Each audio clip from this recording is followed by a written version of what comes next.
The many stone megalithic structures all around the world have fascinated human beings since their construction, dates that, regardless of official estimates, we're not entirely certain of. Perhaps above when these respective stone monuments were built is why and how.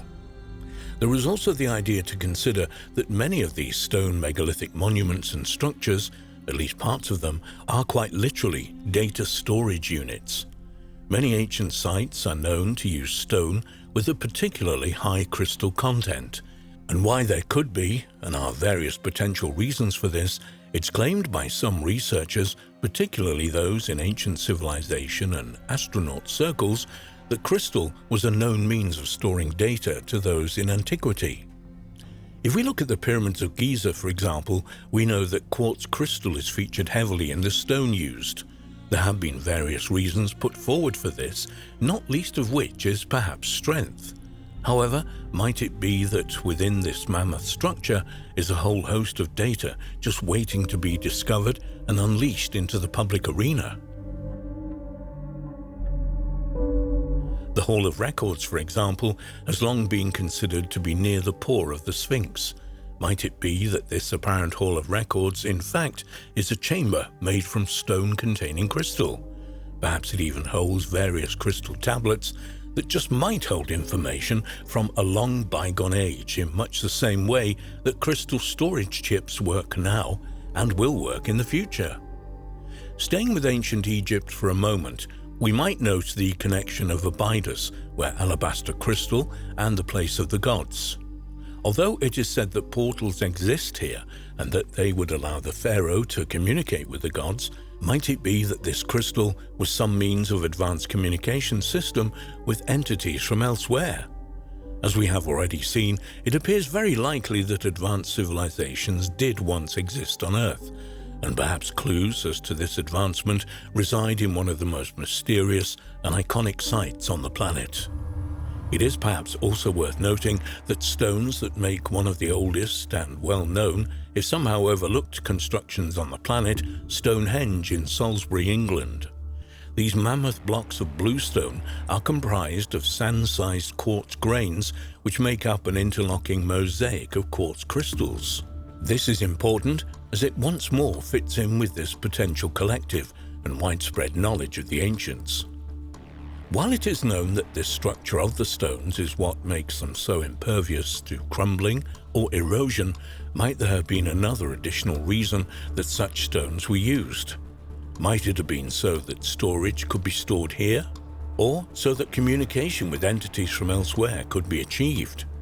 Might it even be evidence, tentative and speculative as it is, like other ancient sites, a potential portal can be activated there? A portal that might have been activated many times in the distant past.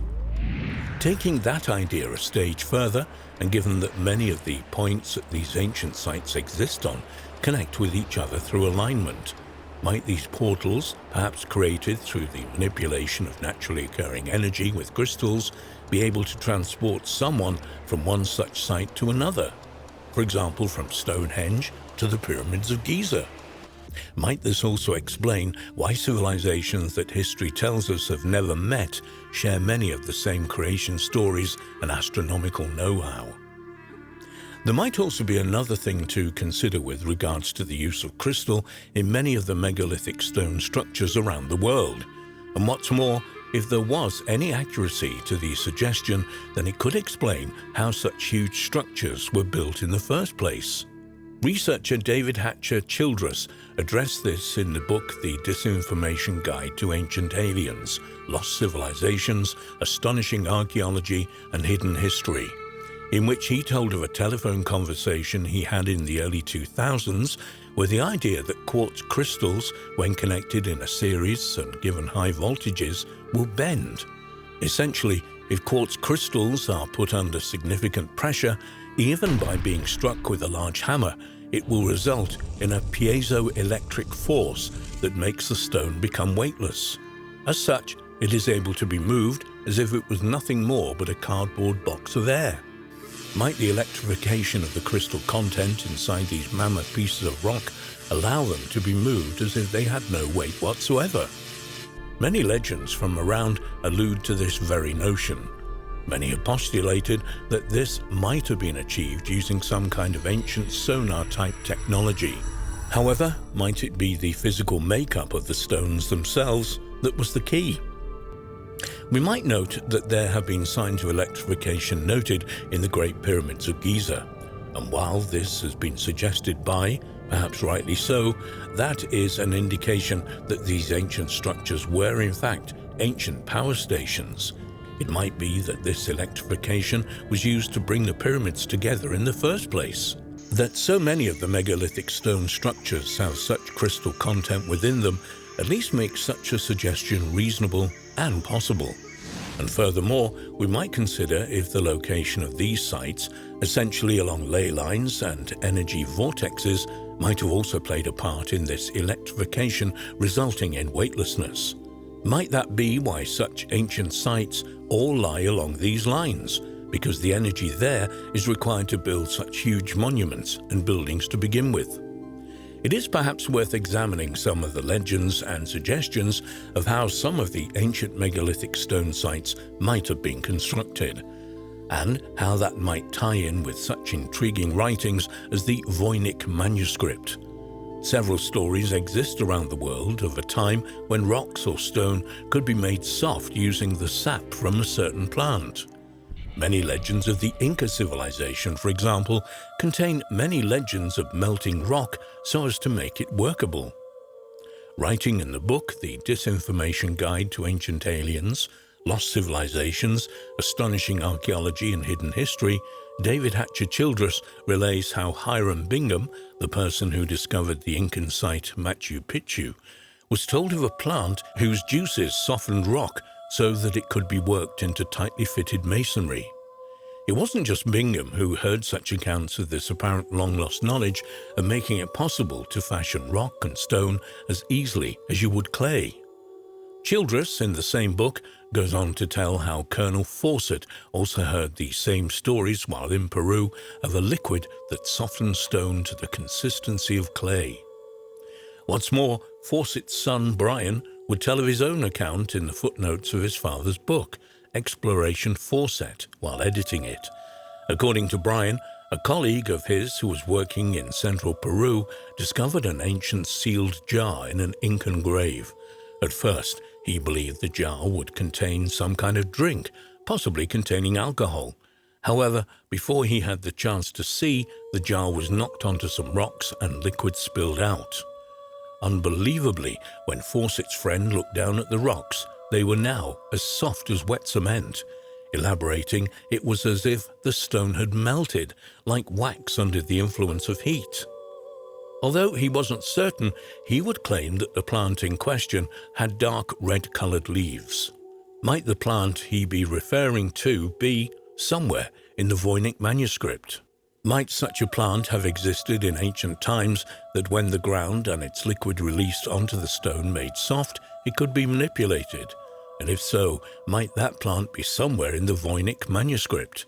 Might this book indeed contain past wisdom from ancient times? We might consider just how many plants, fruits, and even animals that will have become extinct and will remain completely unknown to us simply because there were no records of their existence, at least none that have been taken seriously. And if this plant has long since ceased to exist, might scientists be able to recreate its effects in the laboratory? Might such know-how not only help in potentially explaining just how such huge, mammoth structures were built in the past, but also assist in the construction of buildings in the future? Ones, like the ones of ancient times, have such structural integrity that they last thousands of years, largely undamaged from the elements.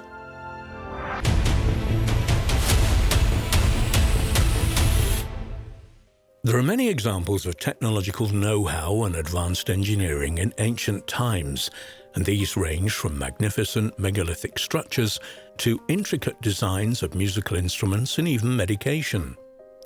There is perhaps no better place to start when looking at technological achievements of the ancient world than the pyramids of Giza, not least as we still have no real idea just how these massive structures were built, or why.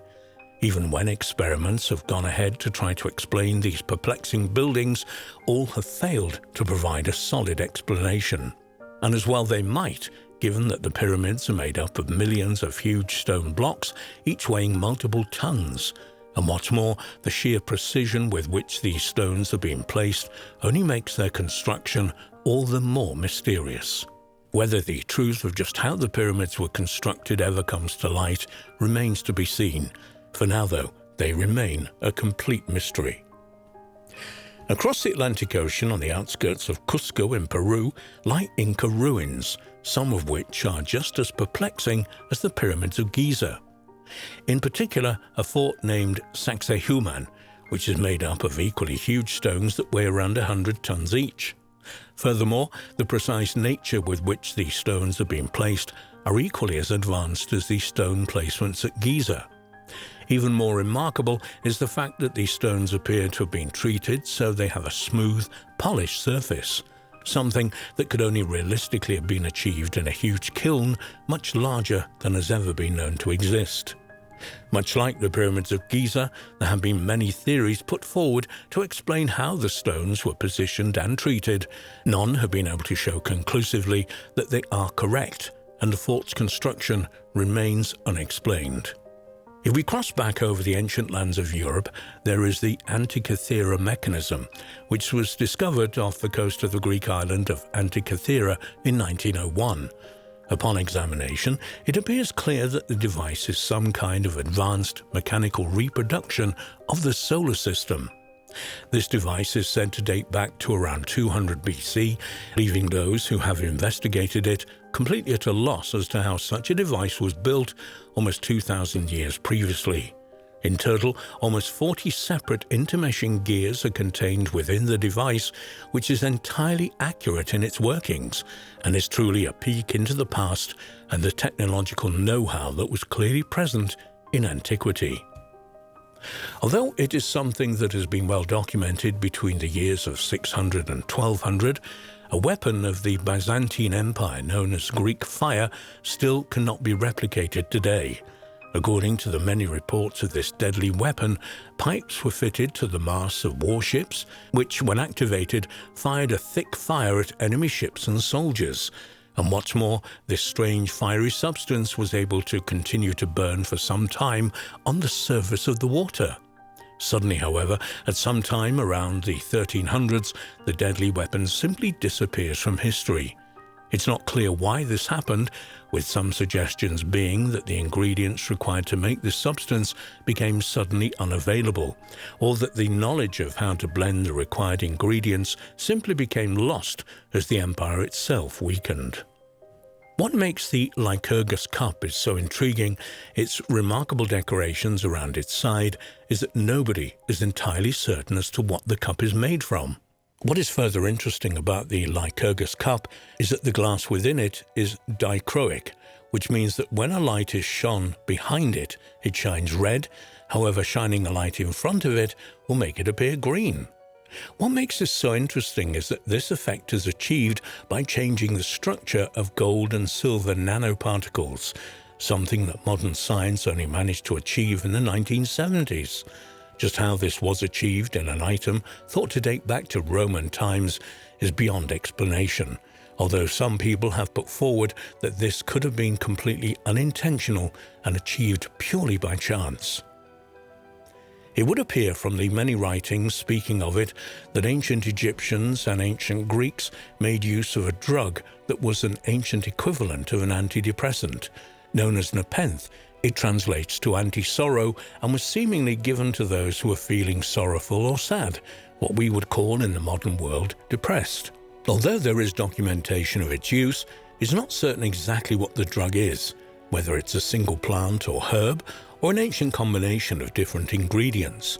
Some researchers have suggested such drugs as cannabis or opium to be the true nature of nepenthe.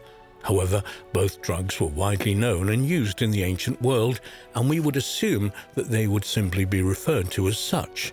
Whether nepenthe contained a mixture of cannabis, opium, and other such drugs remains a mystery. Perhaps one of the strange mysteries from history is that of the Stradivari violin. Widely considered to be the finest violins ever built, the Stradivari family produced these masterful instruments throughout the 17th and 18th centuries. It is thought that around 600 still exist today.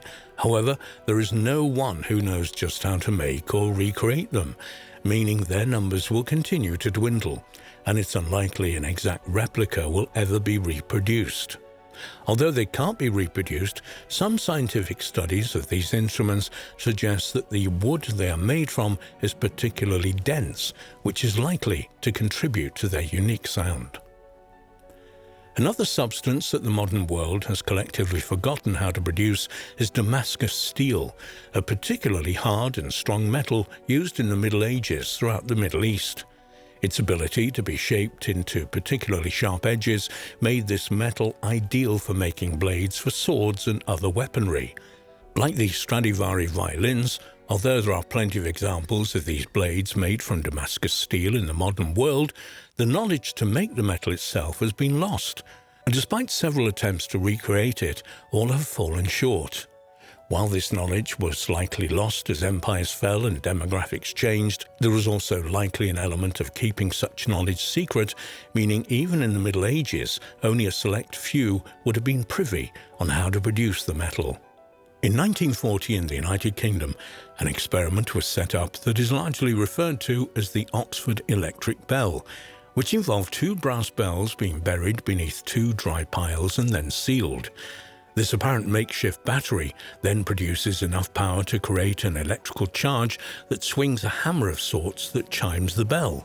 What is particularly amazing about this is that this battery has remained charged ever since and continues to chime the bell today. Scientists are not certain when the charge will run out, if indeed it will, as they don't wish to interrupt this generational experiment by delving beneath the dry pile. They will have to wait until the battery runs out before they can examine it further. Without a doubt, one of the most remarkable technological achievements of the ancient world is Da Vinci's tank, otherwise referred to as Leonardo's fighting vehicle. When we examine the designs and blueprints of this vehicle, it's clear that Da Vinci was light years ahead of his time, both in this design and in general. Perhaps what makes this vehicle even more intriguing is that the gear system appears to have been designed and placed in reverse order. This could be one of the quirks that truly makes Da Vinci a unique and one-off individual. It could, though, particularly if we subscribe to such notions as being able to look into the future or even time travel to explain this advanced know-how of some kind of reverse engineering. Indeed, the ancient world remains a mysterious place indeed.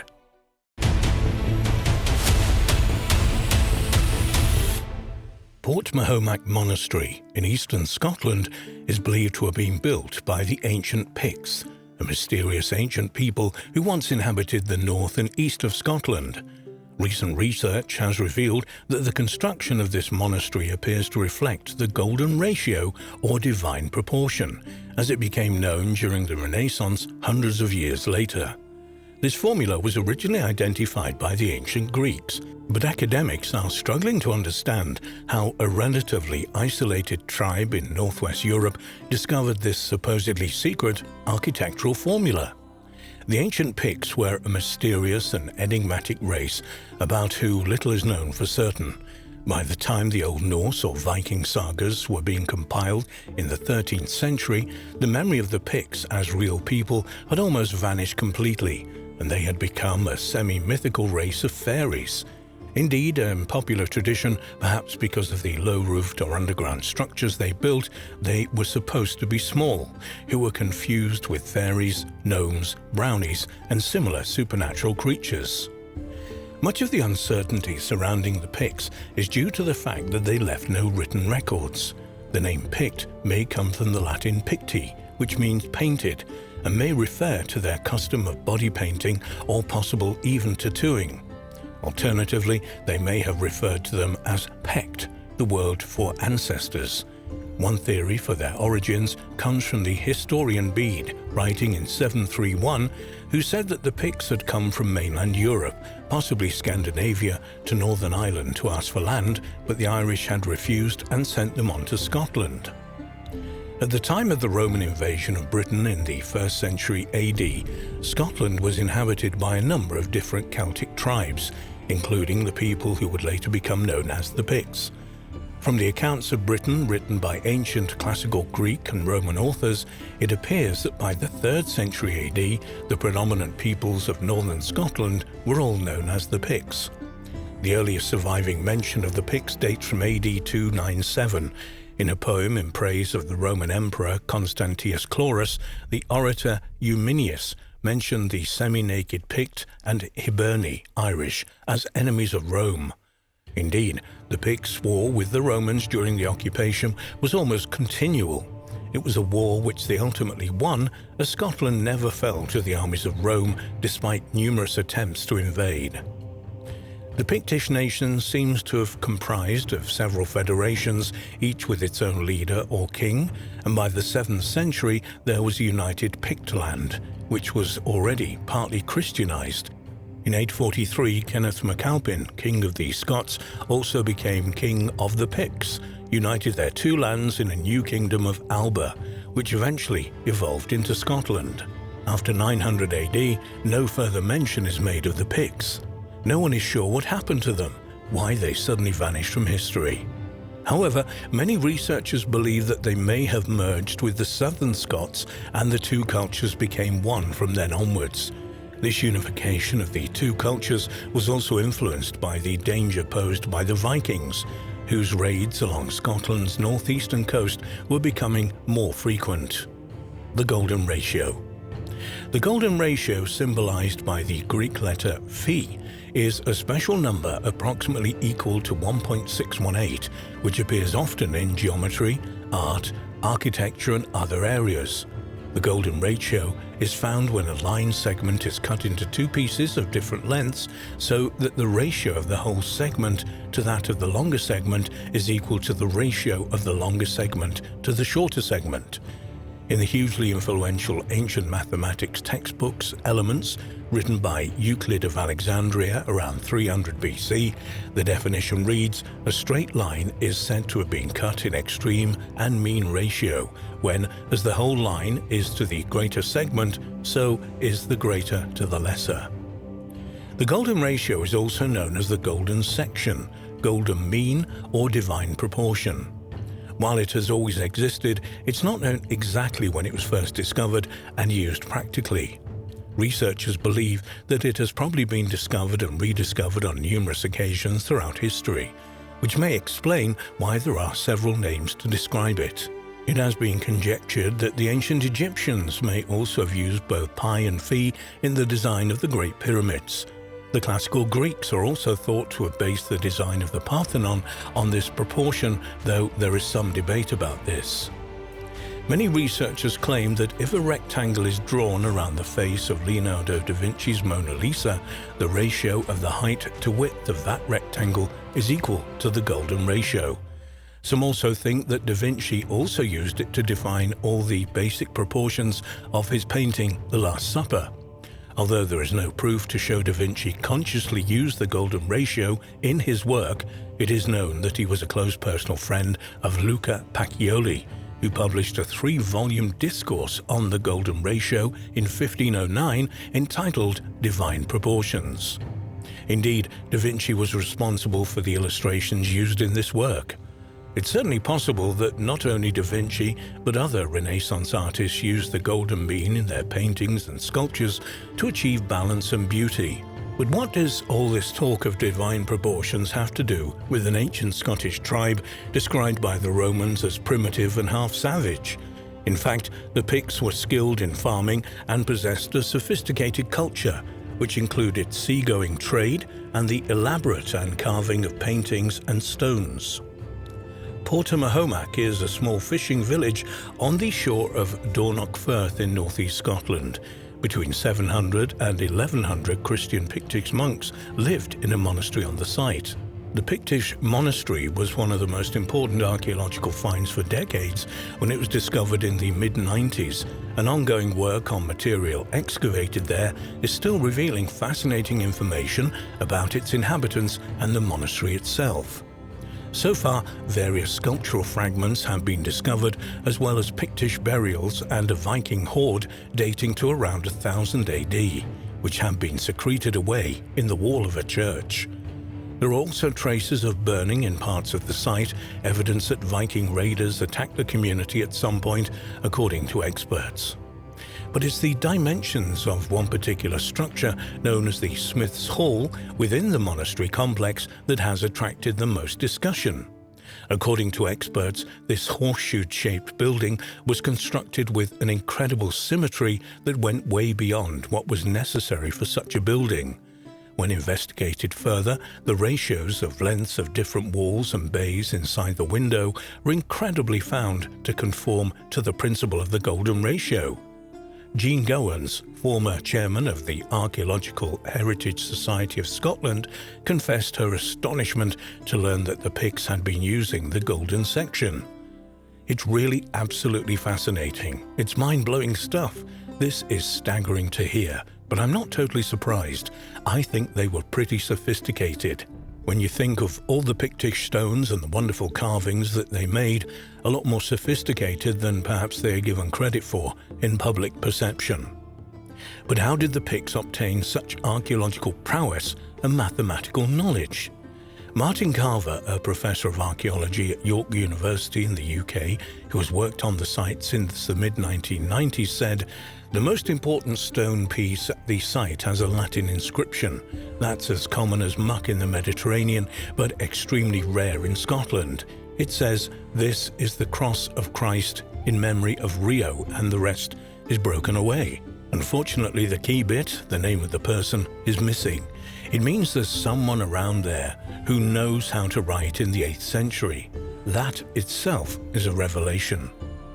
This indicates that at least some of the monks at the site had an extremely sophisticated education for the time, but this alone would not be enough to account for the use of the golden ratio at the monastery. He says, "The Picts have always been an attractive lost people. They are one of the most interesting lost peoples of Europe. The big question is what happened to them, and did they ever really make a kingdom of their own? They were the most extraordinary artists. They could draw a wolf, a salmon, an eagle on a piece of stone with a single line and produce a beautiful naturalistic drawing. Nothing as good as this is found between Port Mahomac and Rome. Even the Anglo-Saxons didn't do stone carving as well as the Picts did. Not until the post-Renaissance were people able to get across the character of animals just like that."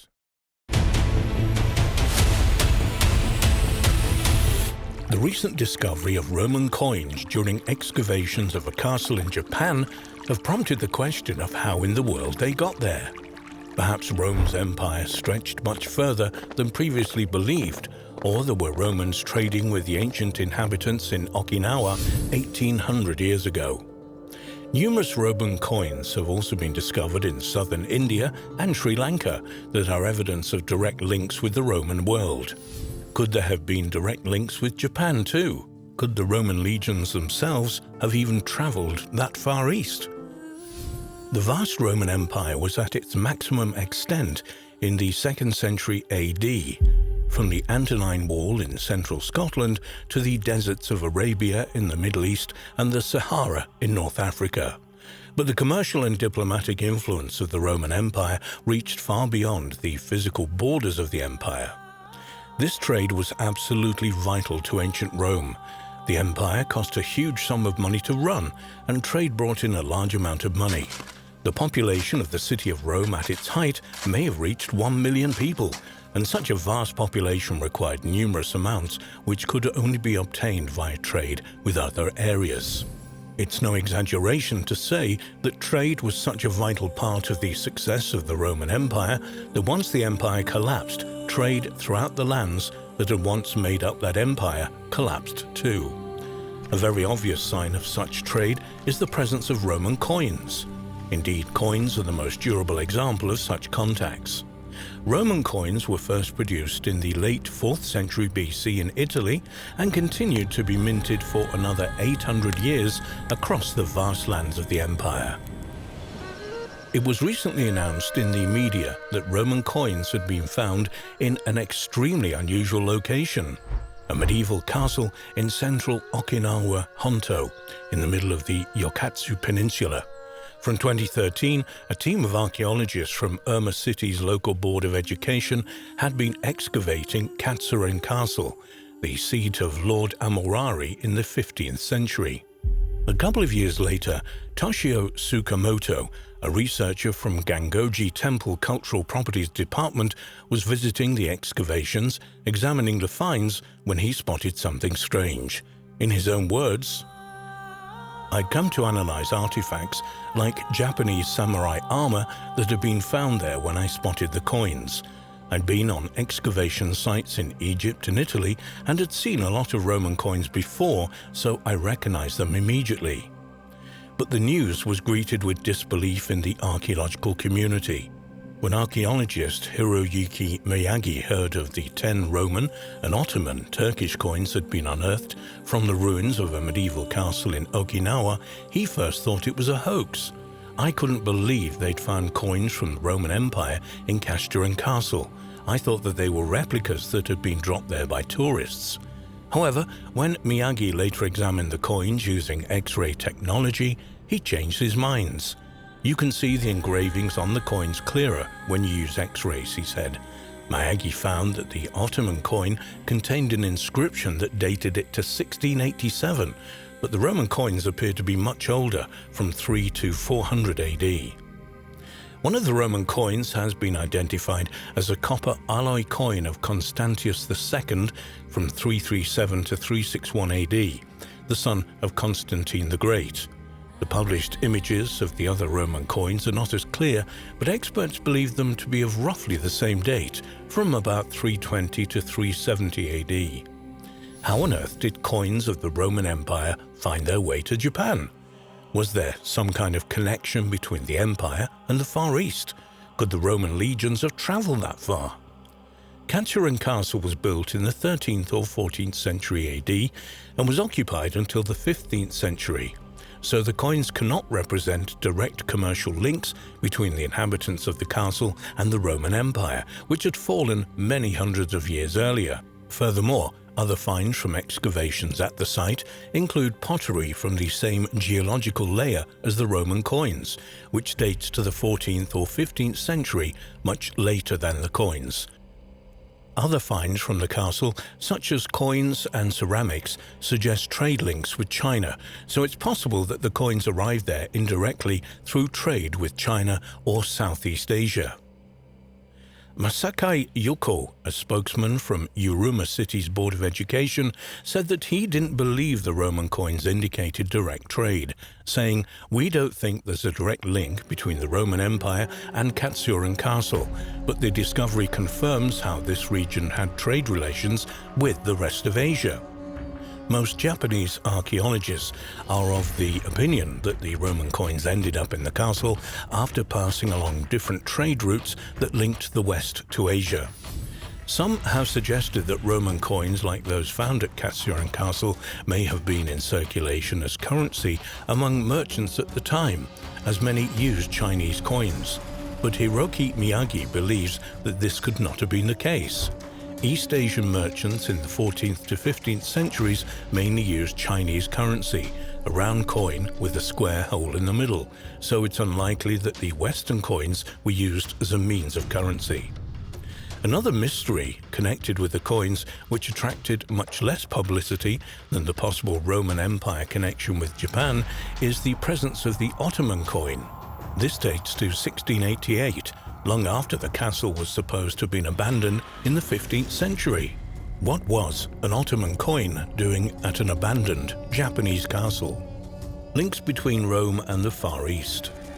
Numerous Roman coins have been discovered in southern India and Sri Lanka that may well have been evidence of direct links with the Roman world, and direct trade with these areas has been proven. Some fascinating recent research has shown that it's possible that merchants from the Roman world may have traveled to Southeast Asia from at least the 2nd century AD. If this is the case, perhaps they traveled as far as Japan as well. Another possibility is that the coins at Katsuren Castle made their way there via Southeast Asia. Fascinating archaeological evidence from the Isthmus of Kra on the Thai Peninsula includes imported materials from both Han China and the Roman Empire. It's known that gold pendants imitating Roman gold coins were used in the ancient Thailand and Vietnam, and a stone mold for casting such objects had been discovered in southern Thailand. But these pendants copy Roman gold coins of the 1st and 2nd centuries, much earlier than the examples from Katsuran Castle. One genuine Roman coin has been discovered in this area, a 3rd century coin of the Gallo-Roman usurper Victorinus, 268 to 270 AD, minted in Cologne, Germany. Roman coins from the 3rd and 4th centuries have been discovered at a site in Cambodia, but none of that period have so far been found in southern China. There is one particularly interesting recent discovery from Java. In 2017, a large group of ancient coins was said to have been discovered in the Brantas River near Trualan in the Indonesian province of East Java. The finds were not made by archaeologists but by local gold panners and include 10 Roman coins and a number of medieval coins from China. This find of Roman coins in Java is as puzzling as the one from Katsuran Castle. How did these coins travel to eastern Java, and how and why did they end up in the Brantas River, together with several much later Chinese coins? Another important point about the Roman coins from East Java and those from Katsuran Castle is that they were not high value in silver or gold, but small copper alloy coins that were fairly low value in the Roman world. This only adds to the mystery of their presence at these sites. Further studies of the artifacts discovered that with these Roman coins and of the archaeological context in which they were found is obviously needed. Hopefully, then we'll be able to understand how and why they ended up in the Far East before the age of collectors and mass transport.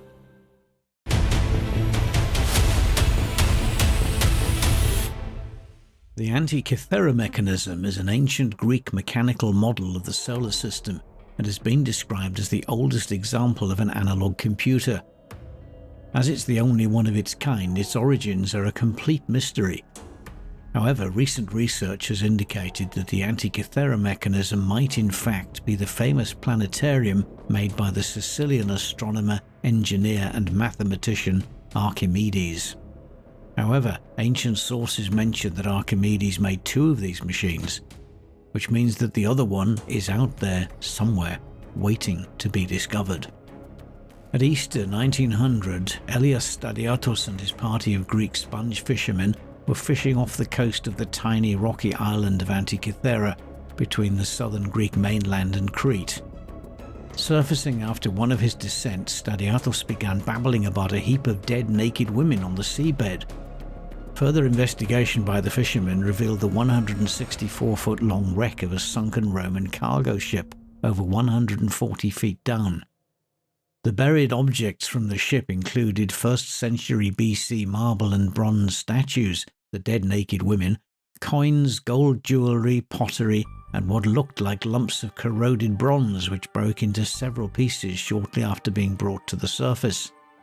The shipwreck has subsequently been dated to 70 to 60 BC. The finds from the wreck were later examined, recorded and sent to the National Museum in Athens. On the 17th of May 1902, Greek archaeologist Spiridon Stais was looking through the odd lumps from the shipwreck, covered in marine growth from 2,000 years beneath the sea, when he noticed that one piece had a gear wheel embedded in it, and what looked like an inscription in Greek. There had been a wooden case associated with the object, but this, as well as the wooden planks from the ship itself, had subsequently dried out and shriveled up. Further examination and meticulous cleaning revealed additional pieces of the mysterious object, and soon an elaborate geared mechanism made of bronze and measuring about 33 by 17 by 9 centimeters was revealed. Stais believed the strange mechanism to be an ancient astronomical clock, but the prevailing opinion at the time was that it was too intricate a device to belong to a wreck dated by the pottery on board to the early 1st century BC. Many researchers thought that the mechanism was the remains of an astrolabe, an astronomical device for observing planetary movements used for navigation, the earliest known example of which is from 9th century AD Iraq, but no general agreement on the date or purpose of the artifact was reached. and the enigma was soon forgotten. In 1951, English physicist Derek de Solla Price became fascinated by the complexity of the shipwreck mechanism and began what was to be 8 years of detailed study using X-ray photography. In June 1959, the conclusions of his analyses were published as an article in Scientific American, entitled An Ancient Greek Computer. X-rays of the mechanism had revealed at least 20 separate gears, including a differential gear previously thought to have been invented in the 16th century. The differential gear allowed for the rotation of two shafts at different speeds, as used on the rear axle of automobiles. Price deduced from his research that the Antikythera find represented the remains of a great astronomical clock, which had close ties to a modern analog computer. These conclusions met with some unfavorable reactions from scholars at the time. A certain professor refused to believe in the possibility of such a device and hypothesized that the object must have been dropped into the sea in medieval times and somehow made its way into the wreck. The discovery and reconstruction of the Antikythera mechanism has also persuaded scholars to look at descriptions in ancient texts of such devices in a different light. Roman orator and writer Cicero, writing in the 1st century BC and living at the time of the Antikythera shipwreck, mentions an invention of his friend and teacher Posidonius. Cicero notes that Posidonius had recently constructed a device which at each revolution reproduces the same motions of the sun, the moon, and the 5 planets that take place in the heavens every day and night. Cicero also mentions that the Sicilian astronomer, engineer, and mathematician Archimedes, about 287 BC to 212 BC, is said to have made a small planetarium. Apparently Cicero saw it in the 1st century BC and said, "The invention of Archimedes deserves special admiration because he'd thought out a way to represent accurately by a single device for turning the globe those various and divergent movements with their different rates of speed. The moon was always as many revolutions behind the sun on the bronze contrivance as would agree with the number of days it was behind it in the sky." Some researchers have even proposed that it was an astronomical device designed and built by Archimedes that was rescued from the Antikythera shipwreck. Credited with the first calculation of pi, the volumes of spheres and the distance from the Earth to the Moon, Archimedes may well have had the skill and knowledge to craft something like the Antikythera mechanism. But could the Antikythera mechanism have been designed, built, or even owned by Archimedes? A number of other ancient writers also refer to Archimedes' planetarium, both in prose and in verse. The ancient Greek mathematician Pappus of Alexandria, who lived in the 4th century AD, wrote that Archimedes wrote a now lost manuscript entitled On Sphere Making. Pappus also states that it was the only manuscript written by Archimedes on practical matters. Could this lost manuscript contain a description of, or even instructions for using, the Antikythera mechanism? The latest dating of the Antikythera mechanism puts its construction at around 200 BC, so it was already well over 130 years old when the ship sank. For some researchers, this new date after the death of Archimedes means that he couldn't have played any part in its creation. However, it was created just a decade or two after his death, which surely means that it's possible that the device may well have been designed by him and survived long after he was gone. Other researchers consider it unlikely that Archimedes built the device because it utilizes certain findings on the movement of the sun and moon, which are attributed to Greek astronomer, geographer, and mathematician Hipparchus around 150 BC, long after Archimedes had died.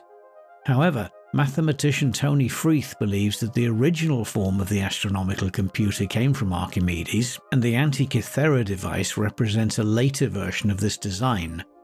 A study published by an Anglo-Greek team of scientists in the journal Nature in March 2021 put forward a believable theory for the functions and appearance of the Antikythera device. The conclusion of their paper states, "The Antikythera mechanism was a computational instrument for mathematical astronomy, incorporating cycles from Babylonian astronomy and the Greek flair for geometry. It calculated the ecliptic longitudes of the moon, sun, and planets, the phase of the moon, the age of the moon, the synodic phases of the planets, the excluded days of the Metonic calendar, eclipses, possibilities, times, characteristics, years and seasons, the heliacal risings and settings of prominent stars and constellations, and the Olympiad cycle, an ancient Greek astronomical compendium of staggering ambition. It's the first known device that mechanized the predictions of scientific theories, and it could have automated many of the calculations needed for its own design, the first steps to the mechanization of mathematics and science. Our work reveals the Antikythera mechanism as a beautiful conception, translated by superb engineering into a device of genius. It challenges all our preconceptions about the technological capabilities of the ancient Greeks. Without doubt, one of the most amazing and intriguing artifacts of the ancient world, the original Antikythera mechanism is currently on display in the bronze collection of the National Archaeological Museum in Athens, accompanied by a reconstruction. There is also a replica of the ancient device displayed at the American Computer Museum in Bozeman, Montana. The discovery of the Antikythera mechanism has challenged our perception of the scientific and technological capabilities of the ancient world in no uncertain terms. Derek de Solla Price commented that the civilization who possessed the technology and the know-how to construct such a mechanism could have built almost anything they wanted to. Unfortunately, most of what they created hasn't survived. The fact that the Antikythera mechanism isn't mentioned in any of the ancient texts that have come down to us proves how much has been lost from this important and fascinating period in European history. In fact, if it wasn't for the curiosity of Greek sponge fishermen over 100 years ago, we wouldn't even have this eloquent proof of the advanced scientific achievements of the Greeks of 2,200 years ago.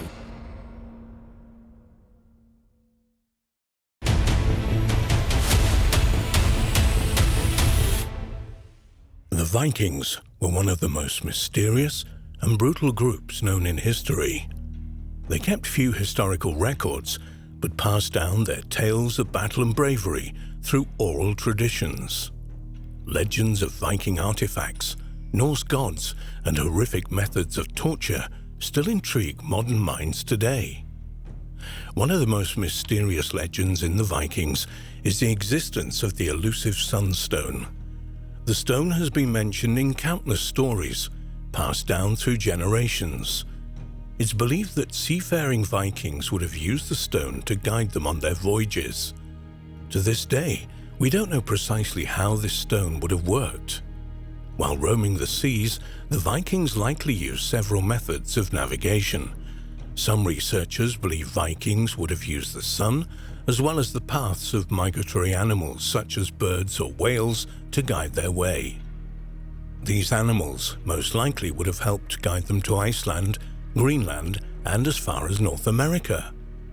Though recent discoveries also suggest that they may have also used sundials or other rudimentary inventions to navigate. But none of these methods have captured the interest of Viking researchers as much as the sunstone. The original stories of this mystical stone date back to the reign of Norwegian King Olav II. The many stories about the stone suggest that it would have harbored some sort of magical power. However, it's possible that the stone may have simply been some sort of crystal used to manipulate light. One theory claims that the stone could have been a special cut of calcite crystal. In modern times, replicas of these crystals have become popular for their ability to split light into several wavelengths, creating a rainbow effect. If this is true, the Vikings may have used the sun's rays and the color spectrum to guide themselves around the ocean when there was no land in sight. This may also explain why people throughout history thought the stone was magical. To primitive people, the properties of the sunstone seemed impossible to explain. This could be where the stories of the mysterious sunstone originated. People simply couldn't understand how light could be projected from a stone in such an incredible way. Maybe the mysterious sunstone is not so mysterious after all. The weapons of the Vikings are legendary. One particular style of sword, known as the ulfberts, was especially unique. The craftsmanship applied to these weapons was hundreds of years ahead of its time. The privilege of having such a sword belonged exclusively to the elite. Because an Ulfberht sword, unparalleled strength, could only be had at high cost. The sharpness and durability of the blade made it possible to cut through bone or a lower quality weapon with one blow. The quality of these swords was so remarkable that other societies would not be able to forge such a weapon until over 700 years later. Scientists have been mystified as to where these swords were created until recently, when new information became available. A previous theory held that the swords may have their origins in the Middle East or Asia, but surprisingly, it seems that the materials were sourced closer to where they were found, in Central Europe. A sword found in 2012 was studied for its chemical composition, and it was revealed that this sword had a high manganese content, which implied that it didn't come from the East. The guard was made of iron with a high arsenic content, which suggests it may have originated from a European deposit. The pommel was covered with a sheet of tin-lead alloy. It was determined that the pommel plate lead had come from a site in the Taunus region just north of Frankfurt, Germany. The lead would not have likely been mined and transported elsewhere for processing, since the deposit was already largely depleted in Roman times. This suggests that the sword was forged close to the source, bringing researchers one step closer to the elusive Ulfberht sword.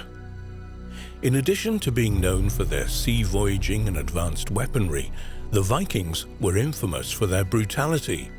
One particular infamous method of punishment is the blood eagle, a glory ritual Vikings are said to have performed on their most loathed enemies. The ritual involved carving the victim's back open and cutting their ribs away from the spine before the lungs were ripped out through the wounds. The fluttering of the lungs splayed out on the outspread ribs would supposedly resemble the movement of a bird's wings, giving the horrific practice its name. For years, researchers have dismissed the blood eagle as a legend. As the Vikings themselves kept no record, no archaeological evidence of the ritual has ever been found. However, the Vikings passed down their history via oral tradition in spoken poetry, stories, and songs. Legends of the blood eagle have been dismissed by researchers as improbable and the reflection of Christian writers' desire to portray their Viking attackers as barbaric. However, one team of researchers has taken a new approach to the study of this mysterious ritual. A team made up of medical scientists and a historian bypassed the long-standing question of, did the blood eagle ever happen, and instead posed the question, could it have been done? Their answer was a resounding yes. Using modern knowledge of anatomy and physiology, along with a thorough reassessment of the 9 medieval accounts of the ritual, the researchers studied what effect a blood eagle would have had on the human body. What they discovered was that even with the technology of the Viking era, the procedure itself would be difficult but not impossible to perform. The team studied 9 medieval accounts of the blood eagle ritual and discovered that barbed or lugged Viking spearheads could have unzipped the ribcage quickly from the back. The researchers stated if the blood eagle ritual was ever actually performed, it was reserved as a demonstration of elite power in the Viking Age. The whole affair of cutting bones and removing organs would have been a blood-soaked gore-fest. However, the victims' screams would have silenced soon after the soft tissue was stripped from their backs, an event which the scientists said would have been audible over a significant distance. The brutality of this elite ritual seems to be in alignment with the character of this violent cultural group. The researchers also said Viking rulers had no qualms about displaying the dead bodies of humans and animals in special rituals, including during spectacular executions. The Vikings routinely used fear to establish dominance, and the scientists concluded that the anatomical realities of the blood eagle make it clear that the procedure would be attention-grabbing, to say the least. So what happened to this brutal and powerful culture? According to Welsh historian Gwyn Jones, the Viking Age did not end suddenly. Their downfall was the result of a combination of factors.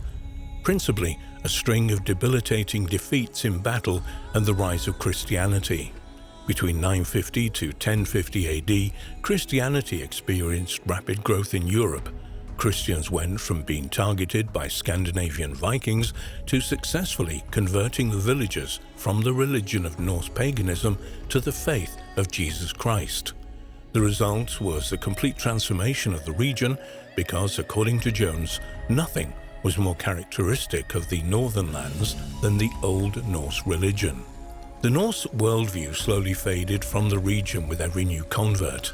Many of the new Viking converts were baptized, and some eventually rose to leadership positions in their local churches. Many Vikings adopted biblical values and a new way of life in accordance with the teachings of the gospel. The disappearance of the Vikings can also be attributed to the decline of slavery. Years of raiding and killing their European neighbors created a lack of people to take back to their homeland to enslave. The Viking Scandinavian farms relied on forced labor to function. Without this labor pool, Viking sons were forced to remain home and do more work on family farms. The Viking way of life was proving to be unsustainable. Christianity also preached that the slave trade was immoral. As Vikings converted to Christianity, the practice of slavery diminished.